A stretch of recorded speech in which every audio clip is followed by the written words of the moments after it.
नमस्ते बिहार, मैं हूं आपके साथ विभा उपाध्याय और बुलेटिन की शुरुआत इस वक्त बड़ी खबर के साथ। खबर पटना से आ रही है, जहां पर सोना लूट कांड मामले में 8 लोगों को हिरासत में लिया गया है।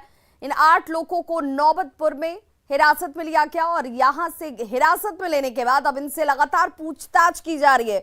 फुलवारी शरीफ में पुलिस का एक्शन देखिए, एक के बाद एक लगातार होता हुआ लूट पर पुलिस अब यह दावा कर रही है कि बहुत जल्द इस पूरे लूट कांड का खुलासा कर लिया जाएगा। आपको बताते चलें कि शुक्रवार को पटना के गर्दनी बाग में एक निजी फाइनेंस कंपनी से दिन दहाड़े करोड़ों के सोने की लूट की घटना को अपराधियों ने अंजाम दिया। अब तक सोने की रिकवरी नहीं हो पाई है, लेकिन इस मामले का जल्द से जल्द खुलासा करने का दावा पुलिस जरूर कर रही है। तो पटना सोना लूट कांड मामले में 8 लोगों को हिरासत में लेकर इस वक्त पुलिस की तरफ से पूछताछ की जा रही है। बहुत जल्द इसके खुलासे का दावा पुलिस की तरफ से, लेकिन 8 इन लोगों को जिन्हें हिरासत में लिया गया है नौबतपुर से, अब ये देखना बेहद महत्वपूर्ण कि सोने की रिकवरी कब तक हो पाती है। संजय हमारे साथ संवाददाता पटना से फोन लाइन पर जुड़ गए हैं ज्यादा जानकारी के साथ। संजय, 8 लोग हिरासत में, लेकिन सोने की रिकवरी कब तक? देखिए, इस पूरे मामले में फिलहाल पटना पुलिस ने चुप्पी साध ली है, लेकिन जो पुलिस सूत्र हैं वो इस बात की जानकारी दे रहे हैं कि जिस गिरोह ने इस पूरे लूटकांड को अंजाम दिया है उसको आइडेंटिफाई कर लिया है और इसी गिरोह से जुड़े हुए लोग, जिनकी संख्या 8 बताई जा रही है, फिलहाल पुलिस हिरासत में है। इनसे इंट्रोगेशन चल रहा है। कितनी सोने की रिकवरी हुई है यह बात अभी सामने नहीं आई है, लेकिन ये बात सच है। कई तकरीबन 8 की संख्या में जो लोग हिरासत में लिए गए उनसे पुलिस को कई क्लू मिले हैं और उम्मीद की जा रही है कि अगले 24 से 48 घंटे के अंदर पटना पुलिस इस पूरे मामले का खुलासा कर सकती है। जी चलिए, बहुत बहुत शुक्रिया संजय इस तमाम जानकारी के लिए आपका। आज संपूर्ण क्रांति दिवस के मौके पर बिहार की सियासत गरमाने वाली है। जी हां, आरजेडी नीतीश सरकार का रिपोर्ट कार्ड पेश करने वाली है आज, और जाहिर तौर पर आरजेडी मौजूदा सरकार के कामकाज पर सवाल उठाएगी। तो सत्ता पक्ष भी 2005 से पहले का अध्याय उनके सामने जरूर खोलेगा। हालांकि सीएम नीतीश कुमार ने यह साफ कर दिया कि वो ऐसी तमाम बातों पर बिल्कुल ध्यान नहीं देते।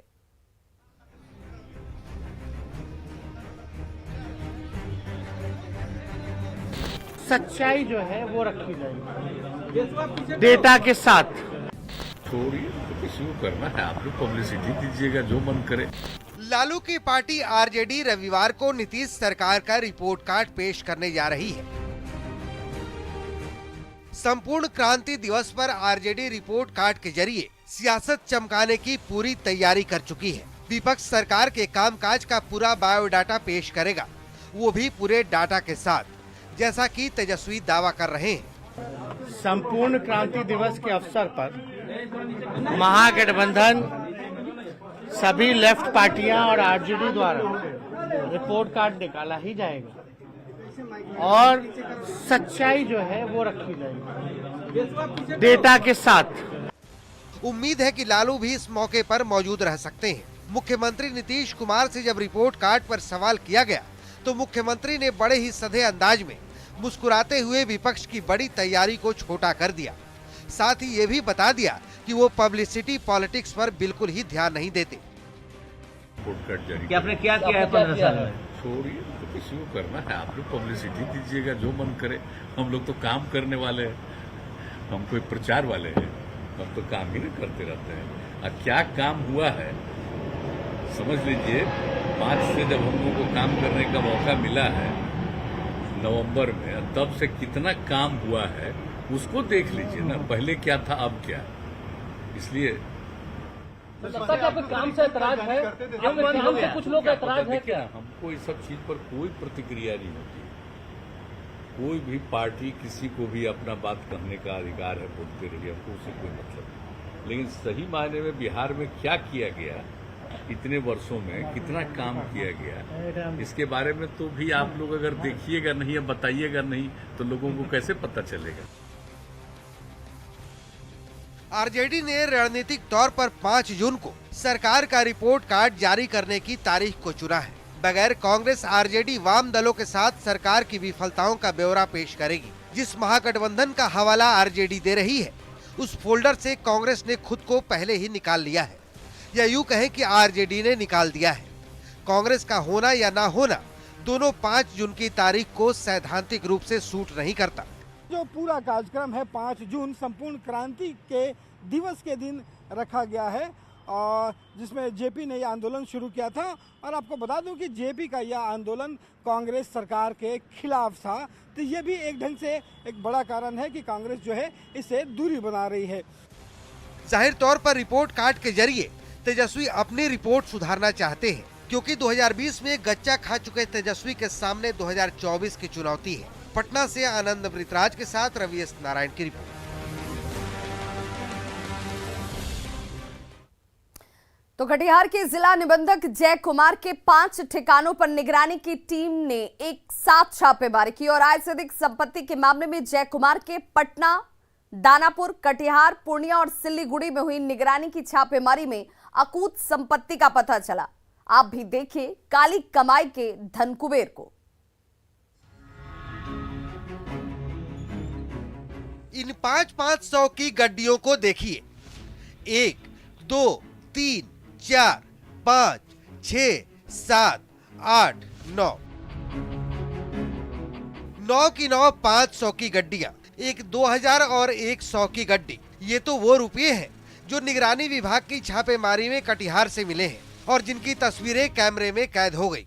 इसके अलावा निगरानी विभाग की छापेमारी में जितनी संपत्ति का पता चला उसे जानकर आपके होश उड़ जाएंगे। अभी प्रारंभिक जांच में लगभग 6 लाख नगद और कई दस्तावेज मिला है। बताते चले कि बिहार के 5 ठिकानों पर निगरानी की टीम छापेमारी करे।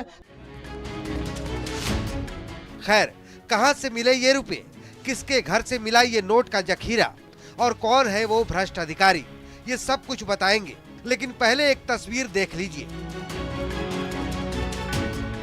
1 लाख से ऊपर कैश, गहनों का ढेर और सोने के बिस्किट, वो भी 1-2 नहीं बल्कि 4-4। पासबुक और एटीएम कार्ड की बात ही मत कीजिए। इस अकूत संपत्ति का मालिक है कटिहार का डिस्ट्रिक्ट रजिस्ट्रार जय कुमार। आय से 76 लाख अधिक संपत्ति जमा करने के आरोप में निगरानी विभाग की टीम ने जय कुमार के 5 ठिकानों पर एक साथ छापेमारी की। पटना, दानापुर, कटिहार, पूर्णिया और सिलीगुड़ी। जांच में जितनी संपत्ति का पता चला उसे देखकर निगरानी विभाग के अधिकारियों के भी होश उड़ गए। कटिहार में पोस्टेड हैं जिला अवर निबंधक जय कुमार जी। उनके विरुद्ध आय से लगभग 76 लाख रुपया का कांड दर्ज किया गया है। जय कुमार काली कमाई से अकूत संपत्ति अर्जित कर रखी थी। कैश के अलावा निगरानी विभाग को कई प्लॉट और फ्लैट के कागजात मिले हैं जो बिहार से बाहर के हैं। यही नहीं, 1 दर्जन से ज्यादा अकाउंट और इंश्योरेंस का भी पता चला है। सोने चांदी का बहुत सारे जेवरात, करीब 14 बैंक अकाउंट, 2 लॉकर का भी पता चला है तथा 4 जमीन का डीड अभी तक यहाँ से बरामद हुआ है। ये उनका आवास है। ये हाँ, उनका ये अपना पैतृक आवास है।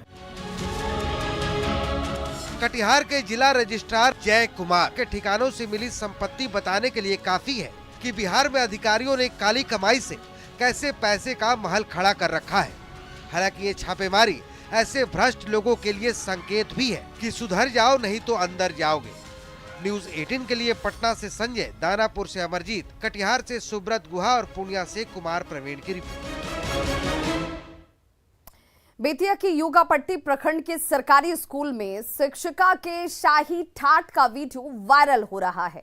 क्लासरूम में एक कुर्सी पर शिक्षिका सोती हुई आपको नजर आ रही होंगी और ये देखिए, यही वो वायरल वीडियो है जो अपने आप में शिक्षिका की संजीदगी को दर्शा रहा है। कैसे ठाठ से यहाँ पर सो रही हैं, वहीं छात्रा पंखे से शिक्षिका को हवा करती हुई भी दिख रही है, जबकि बाकी बच्चे पढ़ाई कर रहे हैं। वीडियो योगापट्टी ब्लॉक के बगही पुरैना पंचायत के राजकीय प्राथमिक विद्यालय कटहरवा का है। शिक्षिका का नाम बबीता कुमारी बताया जा रहा है और देखिए किस इत्मीनान से, बड़े आराम से अपनी ड्यूटी को छोड़ बच्चों को शिक्षा देने के बजाय यहां पर आराम फरमाती हुई शिक्षिका आपको नजर आ रही है।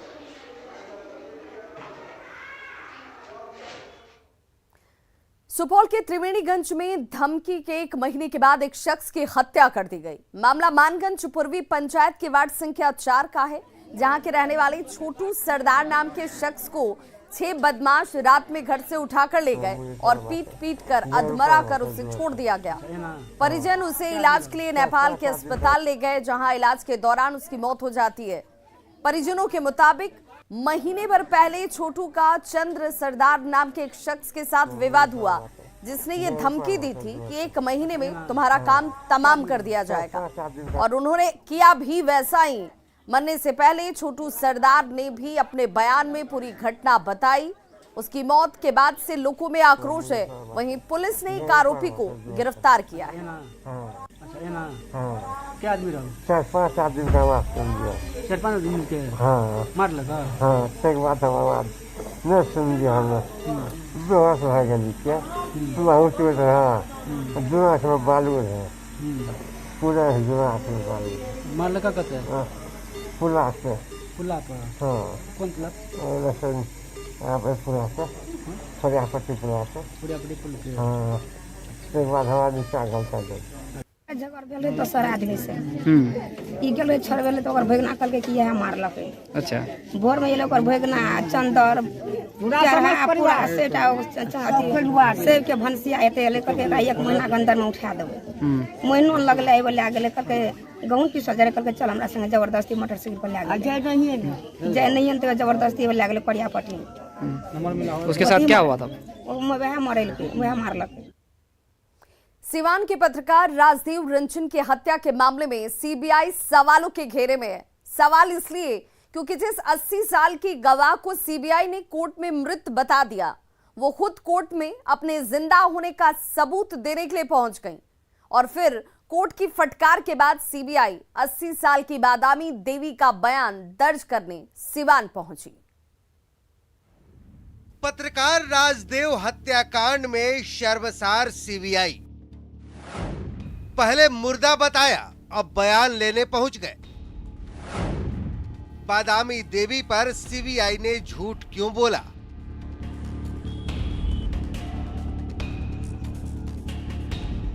अस्सी साल की बादामी देवी के घर पहुंचकर पूछताछ करते ये सीबीआई के अधिकारी हैं। उसी सीबीआई के अधिकारी जिसने सिवान के पत्रकार राजदेव रंजन हत्याकांड की गवाह बादामी देवी के बारे में कोर्ट में कह दिया था कि उनकी मौत हो गई है, जिसका पता चलने के बाद बादामी देवी ने खुद शुक्रवार को मुजफ्फरपुर की स्पेशल सीबीआई कोर्ट में जाकर सीबीआई को जिंदा होने का सबूत दिया। आपको मृत घोषित कौन किया? मरने हुआ कौन किया? सीबीआई और वीरेंद्र पांडे। सीबीआई वीरेंद्र पांडे।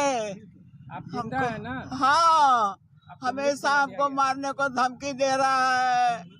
हम उसी घर में रहते थे, हमको तबाह कर दिया है। बादामी देवी को जिंदा देखकर कोर्ट भी हैरान रह गया और सीबीआई को फौरन कारण बताओ नोटिस जारी कर दिया।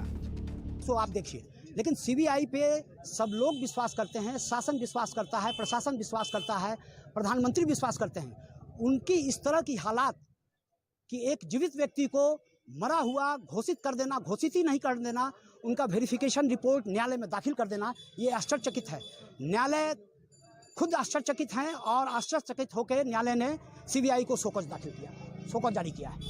उस नोटिस के बाद सीबीआई शनिवार को खुद बादामी देवी के सिवान स्थित उस घर में उनका बयान लेने पहुंची, जिसके बारे में कहा जा रहा है कि वीरेंद्र पांडे नाम के एक शख्स ने बादामी देवी के इस घर पर जबरन कब्जा जमा रखा है और उन्हें बेदखल करने की कोशिशें हो रही हैं। बादामी देवी का आरोप है कि वीरेंद्र पांडे की साजिश के तहत ही सीबीआई ने कोर्ट में उन्हें मृत बता दिया। लेकिन अब कोर्ट की फटकार से न सिर्फ बादामी देवी कागजों पर भी जिंदा हो उठी हैं, बल्कि 6 साल पहले हुई पत्रकार राजदेव रंजन की हत्या का मामला भी नए सवालों के साथ सुर्खियों में आ चुका है। मुजफ्फरपुर से प्रियांक सौरभ के साथ सिवान से मृत्युंजय की रिपोर्ट। और अब बात उस परीक्षा की करते हैं जो एक बार फिर से फेल हो गई है। जी हां, बीपीएससी परीक्षा के बाद अब एमबीबीएस की परीक्षा कैंसिल हुई है। परीक्षा अब 13 जून को होगी। बिहार में फिर फेल हो गई परीक्षा।